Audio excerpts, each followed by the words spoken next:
चलिए खबरें विस्तार से देखते हैं। जिन्ना के जिन्न से एक बार फिर सियासत गर्म हो गई है। यूपी के अलीगढ़ में नफरत की आंधी चल रही है। वजह है एमयू में जिन्ना की तस्वीर। सवाल है कि बंटवारे के विलन का फोटो हटाने में आखिर हर्ज क्या है। जिन्ना का तस्वीर कौन कहे, जिन्ना का नाम लेने वाला भी कोई सच्चा भारतीय नहीं होगा।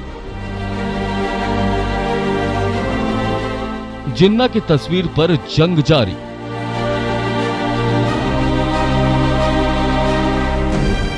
अलीगढ़ की आबो हवा गर्म है।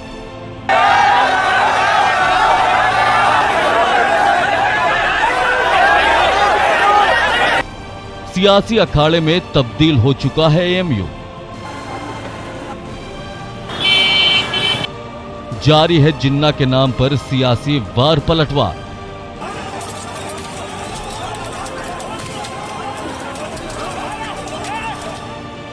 सवाल है कि आखिर ये क्यों हो रहा, अचानक ऐसा क्या हो गया जिससे एएमयू की फिजा में फसाद फैल गया।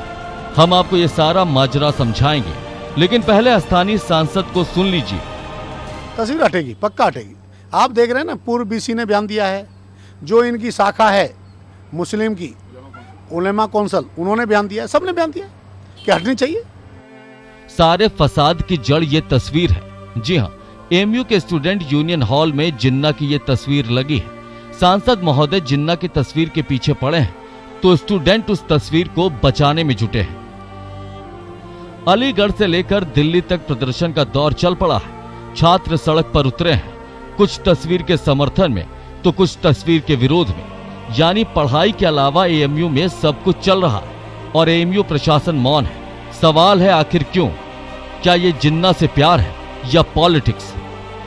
आज के दिन जो योगदान जवाहरलाल नेहरू जी का इस भारत देश को आज़ाद कराने में था, जो योगदान महात्मा गांधी जी का है, उसी तरह मोहम्मद जिन्ना जी का भी योगदान रहा है। जिन्ना तो नफरत के प्रतीक हैं। जिन्ना ने तो भारत माता को टुकड़े में करने का काम किया। जिन्ना उसी दिन सांप्रदायिकता का बीज बो दिया। भारतीय जनता पार्टी के पास कोई मुद्दा नहीं है। कर्नाटक में बुरी तरह चुनाव हार रही है, इसलिए जानबूझकर ये सिर्फ पैदा ही नहीं किया है भाजपा ने, इसको संचालित भी भाजपा उससे जुड़े हुए संगठन कर रहा है। दरअसल अलीगढ़ में नफरत की आग 2 मई को ही भड़क उठी थी। प्रशासन पूरी सख्ती से उसे बुझाने में लगा है, लेकिन गोरखपुर से संसद पहुंचे एसपी के प्रवीण निषाद ने विवादित बयान देकर मसले को फिर से गर्म कर दिया। इधर प्रशासन कमर कसे खड़ा है।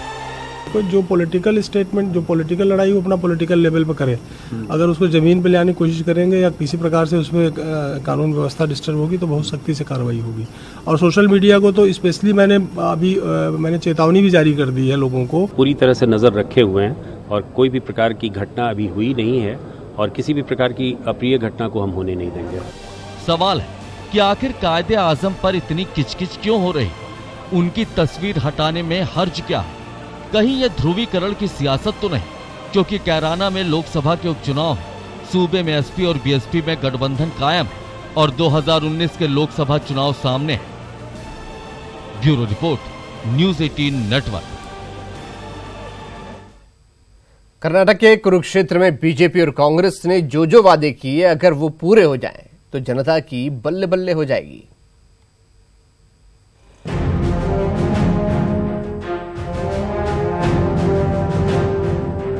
कर्नाटक के कुरुक्षेत्र में पार्टियों ने जिस तरह से वादों का पिटारा खोला है वो चौंकाने वाला है।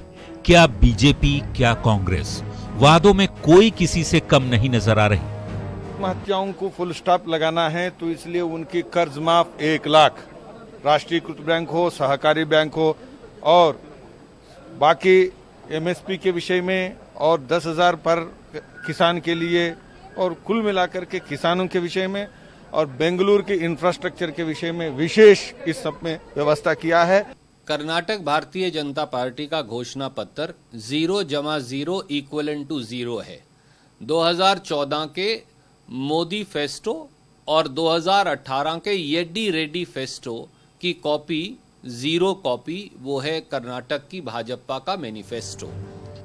बीजेपी ने किसानों की समस्या को देखते हुए 1 लाख तक लोन माफ करने का वादा किया और न्यूनतम समर्थन मूल्य को 1.5 गुना करने का वादा किया। साथ ही सिंचाई योजनाओं के लिए 1,50,000 करोड़ रुपए देने का भी वादा किया। तो वहीं कांग्रेस के मैनिफेस्टो से ऋण माफी गायब है। कांग्रेस ने एग्रीकल्चरल कॉरिडोर बनाने का वादा किया और ऑर्गेनिक फार्मिंग को बढ़ावा देने का भी वादा किया है। बीजेपी और कांग्रेस ने महिलाओं के लिए बड़ा वादा किया। बीजेपी ने स्त्री सुविधा योजना के जरिए सभी छात्राओं और गरीबी रेखा के नीचे सभी महिलाओं को फ्री और बाकी महिलाओं को 1 रुपये में सैनिटरी नैपकिन देने का वादा किया है, जबकि कांग्रेस ने केवल सरकारी कॉलेज और पॉलिटेक्निक में पढ़ने वाली छात्राओं को मुफ्त में सैनिटरी नैपकिन देने का वादा किया है। बीजेपी ने सरकारी नौकरियों और शिक्षण संस्थानों में कन्नड़ भाषा जरूरी करने का वादा किया। वहीं कांग्रेस ने 5 साल में 1 करोड़ नौकरी देने का वादा किया। बीजेपी ने गरीबी रेखा से नीचे रहने वाली महिलाओं को फ्री स्मार्टफोन और छात्रों को लैपटॉप देने की घोषणा की, तो वहीं कांग्रेस ने केवल छात्रों को स्मार्टफोन देने की घोषणा की है। बीजेपी ने बीपीएल छात्रों को डिग्री कोर्स के लिए 3 लाख रुपए और इंटीग्रेटेड कोर्स के लिए 5 लाख बिना ब्याज लोन देने का वादा किया है। बीजेपी ने बीपीएल कार्ड धारकों को मुफ्त और एपीएल को कम दाम पर खाद्य पदार्थ देने का वादा किया। तो वहीं कांग्रेस ने स्वास्थ्य सुविधाओं को बेहतर करने का लक्ष्य रखा है। साथ ही बीजेपी ने मंदिर और मठों के विकास के लिए 500 करोड़ रुपए आवंटित करने का भी वादा किया। कांग्रेस और बीजेपी के जबरदस्त वादों से तो यही लगता है कि राज्य में पहली बार पब्लिक वाली पॉलिटिक्स हो रही है। जीते कोई भी, अगर पार्टियां अपने वादों के प्रति ईमानदार रहीं तो पब्लिक का फायदा ही फायदा। Bureau report, news 18 network. वित्त मंत्री अरुण जेटली ने वीडियो कॉन्फ्रेंसिंग के जरिए जीएसटी काउंसिल की मीटिंग की अध्यक्षता की। बैठक में राज्यों के वित्त मंत्री भी शामिल हुए। बैठक में व्यापारियों के लिए सिंगल रिटर्न की व्यवस्था लागू करने का फैसला लिया गया।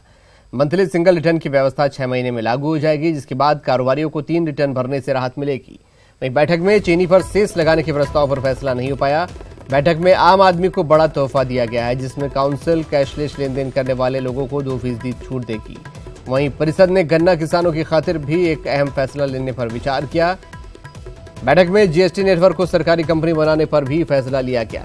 इसके तहत 50% हिस्सेदारी केंद्र के पास और 50% हिस्सेदारी संयुक्त रूप से राज्यों के पास होगी।